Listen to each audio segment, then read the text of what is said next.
रमज़ान में कौन लोग रोज़ा रखेंगे, कौन लोग रोज़ा नहीं रखेंगे, ये चोरी आपको पकड़ाने के लिए जा रहा हूँ। ठीक रमज़ान ख़त्म होने से पहले एक पोटली दवाई लेकर के टेबल में रख लिया है। झटाझट पानी, झटाझट चाय, हुक्के का बहाना, दिल का धुआं, बीड़ी फूक रहे।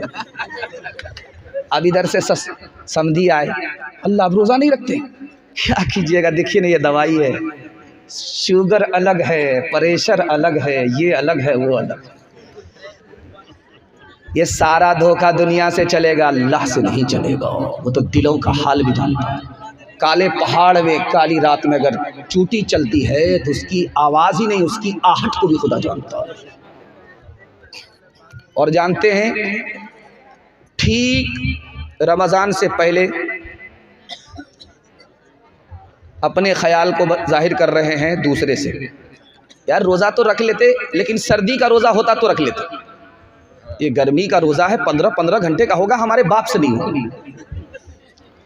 इंसाफ से बताइए, रोज़ा रखना अगर मुश्किल काम होता तो 7 साल का बच्चा कैसे रोज़ा रख लेता है? 7 साल की बच्ची कैसे रोज़ा रख लेती? और सच्चाई ये है कि आप सहरी खा करके रोज़ा रखे हुए हैं, 10 बजे दिन तक आपके पेट में दाना है, पानी है, आपको भूख नहीं लग रही है, प्यास नहीं लग रही है, और उसके बाद आपने नहा लिया तो पूरा बदन ठंडा हो गया। 12 बजे तक आपको भूख प्यास नहीं लगी, उसके बाद काम धंधा करके आप सो गए, आँख खुली, जोहर का वक्त हो गया, अब आपको भूख लग रही है, प्यास लग रही है। अल्लाह के बंदे, कितनी देर का रोज़ा है, एक झटके में पास हो जाएगा। हिम्मत के साथ खुदा है, हिम्मत हारने पर खुदा भी साथ में। एक आदमी था, घर वाले को धोखे में रखता था कि मैं रोज़े से हूँ, पाबंदी से सहरी खाता था, उठ करके पाबंदी से इफ्तारी खाता था, लेकिन रोज़ा एक भी नहीं रखता था कि रिकॉर्ड ख़राब हो जाएगा। जब उसको भूख लगे तो प्यास लगे तो उसका एक जुगाड़ बनाया था अपना, गमछा ले, लुंगी ले, नहाने के बहाने से डुबकी मारे, जी भर करके पानी पी, पूरा कोटा दिन भर का पूरा हो जाए, 5 लीटर पानी। वो पेट क्या था, इंडिया गेट। 99 दिन चोर के, 1 दिन कोतवाल का। जैसे ही डुबकी मारी, आदत के मुताबिक मुंह खोला, टिंगड़ा मछली मुंह में घुस गई। अब क्या था, दायां काटा ऊपर, बायां काटा नीचे, मुंह बा दिया बद्दो मछली की तरह। अब डॉक्टर के पास जब लाया गया कांटा निकालने के लिए, तो वो सर पकड़ करके बैठ गया, 21 मनहूस को लेकर के आए। कच्ची मछली इसके मुंह में कैसे घुस गई है, मुझे समझ में नहीं आ रहा। तुम्हें क्या समझ में आएगा, ये घोटाला है। ये रोज़ा तो रखता ही नहीं था, ऊपर से फीट फाट था, नीचे से मकामा घाट था। रोज़ा रखने में आपको इतना मज़ा आएगा, मैं एक लाइन में नमूना सुनाने के लिए जा रहा हूँ। आपको रोज़ा रखने में बहुत मज़ा आएगा। नमाज अल्लाह के लिए, ज़कात अल्लाह के लिए, हज अल्लाह के लिए, लेकिन अल्लाह ने सिर्फ रोज़े के बारे में फरमाया, रोज़ा मेरे लिए। मैं बता रहा हूँ, आपका दिल बहुत मजबूत हो।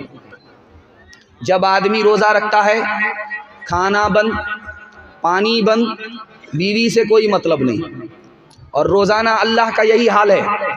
वो खाता नहीं है, खिलाता है, वो पीता नहीं है, पिलाता है, वो जोड़े बनाता है, मियाँ को बीवी देता है, बीवी को मियाँ देता है, लेकिन उसको बीवी से मतलब नहीं। और ठीक आप देख लीजिए, सहरी के बाद से रोज़ा शुरू हुआ है, सूरज गुरूब होने तक बंदा क्या कर रहा है, खाने से मतलब नहीं, बीवी से मतलब नहीं, पानी से मतलब नहीं। क्या मतलब हुआ? रोज़े की हालत में खुदा का बंदा खुदा की नकल उतारता है, इसलिए खुदा कहता है रोज़ा मेरे लिए।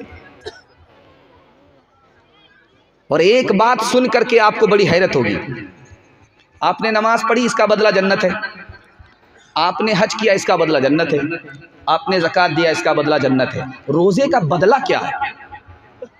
तो हदीस में आता है कि रोज़े का बदला जन्नत देने वाला खुद खुदा है। जिसको खुदा मिल गया उसको खुदा ही मिल गई। इंशाल्लाह बायां दायां रोज़ा रखेंगे, हाथ उठाइए इंशाल्लाह। हाँ, ये ध्यान से सुनिएगा। ठीक 20 रमज़ान पर एतकाफ़ में एक आदमी मिलता है, सिर्फ पूरी मस्जिद, इतनी बड़ी मस्जिद में एतकाफ़ के लिए एक ही आदमी मिलता है। वो भी जवान नहीं होता, जवान को टाइम नहीं है नेकी कमाने के लिए, दुनियादारी के लिए फुर्सत है, और सीज़न आया है 10 दिन का, एक दिन सोना एक दिन जागना। इसके लिए उसको टाइम नहीं है।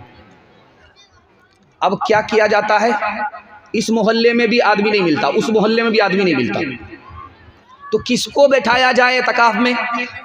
तो जो सबसे ज़्यादा रिटायर बूढ़ा होता है उसको बैठाया जाता है।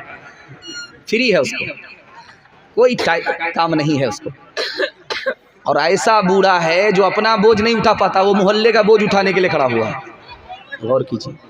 और आपको सुन करके हैरत होगी, एतकाफ ही एक वाहिद इबादत है जिसमें 24 घंटा खुदा का बंदा खुदा की इबादत में होता है। किसी इबादत में ऐसा नहीं होता। एतकाफ में अगर कोई बैठ गया, उसका खाना भी इबादत, उसका सोना भी इबादत, यहाँ तक कि पेशाब खाने में अगर गया, पखाने में गया, जितनी देर वहाँ उस अपनी हाजत में रहा, वो भी इबादत में लिखा जाता है। मुसलमानों ने एतकाफ का कबाड़ा कर दिया। और इससे भी ज़्यादा हैरत अंगेज़ बात सुनाने के लिए जा रहा हूँ। हमारे यहाँ चांद से तरावी शुरू होगी।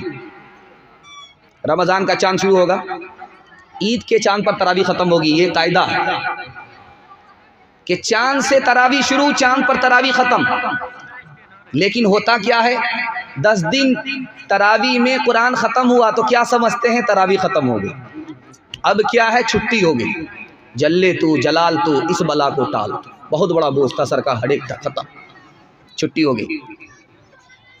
और जानते इंसाफ से मैं आपको बताने के लिए जा रहा हूँ, शब कदर कब आएगी? 20 के बाद। और इनकी तरावी ख़त्म हो गई, कुरान ख़त्म हुआ था, इन्होंने तरावी ख़त्म समझ लिया, मस्जिद में आते ही नहीं। वो रात आई, चली गई, ये धोबी का गधा, न घर का रहा न घाट का रहा। ठीक रमज़ान से पहले कमेटी बैठती है, यार हाफिज चाहिए, लेकिन सुपर फास्ट हाफिज होना चाहिए, एक दिन में दिल्ली पहुंचा दे, ऐसा हाफिज। तो अंधेर नगरी चौपट राजा एक हाफिज आ गया, यालमुन तालमुन वाला, अंदर से हाफिज नहीं था, ऊपर से हाफिज बन रहा। वो बोला कि आप लोग कितने दिन में तरावी सुनना चाह रहे हैं? बोला कि सुना दीजिए जल्दी जल्दी में, किसी तरह से हम लोग जिम्मेदारी से निकल जाएं। कहा एक दिन में आग बंद कीजिएगा, दिल्ली पहुंचा देगा। अल्लाह अल्लाह, बहुत भारी हो जाएगा, 3 दिन में ख़त्म कर दीजिए। तो पहला दिन आया 10 पारे मुकम्मल, दूसरा दिन आया 20 पारे मुकम्मल, तीसरा दिन आया ऐलान करता है मुबारक हो तरावी ख़त्म हो गई, मिठाई बांट दीजिए। एक आदमी उसमें समझदार था, उसको सूरह यासीन याद थी, वो खड़ा हुआ, कहा हाफिज साहब हमको तो आपका घोटाला समझ में आ रहा है, आप यालमुन तालमुन करके अड्डा तड़प करके दिल्ली पहुँचे, आपने तरावी सुनाई नहीं है। अगर आप तरावी सुनाते, सूरत पढ़ते, तो सूरह यासीन आपने क्यों छोड़ दिया? ये समझ गया कि मेरा घोटाला पकड़ा जा रहा है, अब ये निकलने का बायां दायां रास्ता तलाश कर रहा है। आपने बिल्कुल सच कहा, मैंने जानबूझ करके छोड़ दिया था, आप कैसे सुनते? जानबूझ करके छोड़ दिए थे। सूरह यासीन मुर्दा पर पढ़ी जाती है, जिंदा पर पढ़ी नहीं जाती है। जैसे ही मैं सूरह यासीन की तिलावत करता, आप पीछे खड़े होते, सब के सब मर जाते, इसलिए छोड़ दिया था। तोहफा ये मुसलमान को, तोहफा ये मुसलमान को, रमज़ान मुबारक हो, तोहफा ये मुसलमान को लेकर ये आ गया है बेशुमार बरकतें, दिन रात बरसती है अल्लाह की नेमतें, अल्लाह का तुम्हें ये एक मेहमान मुबारक हो, तोहफा ये मुसलमान को। कर लो मैं ज़ुबान नजरों की हिफाजत, कर लो मैं इबादत और कुरान की तिलावत, पढ़ते हैं तरावी हम, पढ़ते हैं तरावी हम, पढ़ते हैं तरावी हम, कुरान मुबारक मुबारक हो तोहफा ये मुसलमान को। इंशाअल्लाह चांद से तरावी शुरू करेंगे, चांद पर तरावी ख़त्म करेंगे। हाथ उठाइए इंशाअल्लाह। 20 दिन में ज़रूरी मजबूरी में छुट्टी करके बैठ जाएंगे। हाथ उठाइए इंशाअल्लाह। नौजवानों के हवाले से पैगाम आ रहा है। उसके बाद बेटा नाफरमान हो गया, बाप का कसूर था, इसके हवाले से पैगाम आएगा। उसके बाद सीधे माँ बहन तक मैं पहुँचूँगा। आप लोग मुकम्मल सुनेंगे, सुनने के लिए तैयार हैं? दोनों हाथ उठा दीजिए इंशाअल्लाह। बहन से ज़्यादा साली पर मेहरबान होंगे, हाथ उठाइए इंशाअल्लाह। खैर, ध्यान से सुनिएगा। जवानों के हवाले से आ रहा। हमारा जवान कहाँ है, कहाँ पहुँच गया है, खून के आंसू आप रोने पर मजबूर हो जाएंगे। आपके पैर के नीचे से ज़मीन निकल जाएगी। हमारा जवान कहाँ है? 1956 में फ्रांस ने एक रिपोर्ट जारी किया और कहा कि एक साल में 15,000 जवान दारू पीने की वजह से मर जाते हैं। अब गौर कीजिए, दारू पीने की वजह से इंतकाल किया, ठिकाना कहाँ होगा? दूसरी बात, 1977 में अमेरिका ने रिपोर्ट जारी किया कि मेरे मुल्क में 3,87,00,000 लोग बीमार पड़े, उसमें सबसे ज़्यादा बीमार दारू पीने की वजह से जवान थे। दारू की वजह से आदमी बीमार हो जाता है, दारू की वजह से बीमार होकर के आदमी मर जाता है। और एक लाइन में आपको शराब की बुराई आपकी आंखों के सामने रखने के लिए जा रहा हूँ, सिर्फ पट्टी हटाऊंगा। आप अक्लमंद आदमी हैं, समझदार आदमी, इंशाअल्लाह आज के बाद ठोकर नहीं खाएंगे। मरने का वक्त है, मुंह पर कलमा नहीं आ रहा, ज़बान पर कलमा नहीं आ रहा। उस्ताद आगे का बेटा क्या गुनाह किया है याद करो। का हुजूर कोई गुनाह याद नहीं आ रहा है। एक गुनाह था, साल में एक बार डॉक्टर के कहने की वजह से दारू पी लेता था। अगर दारू नहीं पियोगे इलाज नहीं होगा। उसी की नहुसत है कि लाख कोशिश कर रहा हूं, मरने का वक्त है, ज़बान पर कलमा जारी नहीं हो रहा।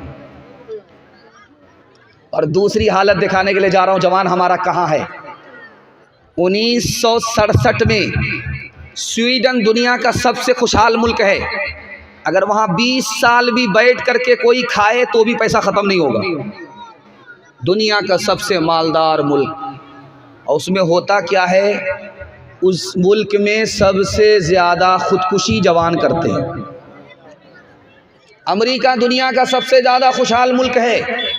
हर 2 मिनट में 2 जवान खुदकुशी करते हैं। हर घंटे में एक की खुदकुशी मुकम्मल हो जाती है, एक को बचा लिया जाता है। ये खुदकुशी हो क्यों रही है? जुआ खेलने की वजह से, और लड़की हारने की वजह से, मोहब्बत हारने की वजह से, इश्क और मोहब्बत हारने की वजह से।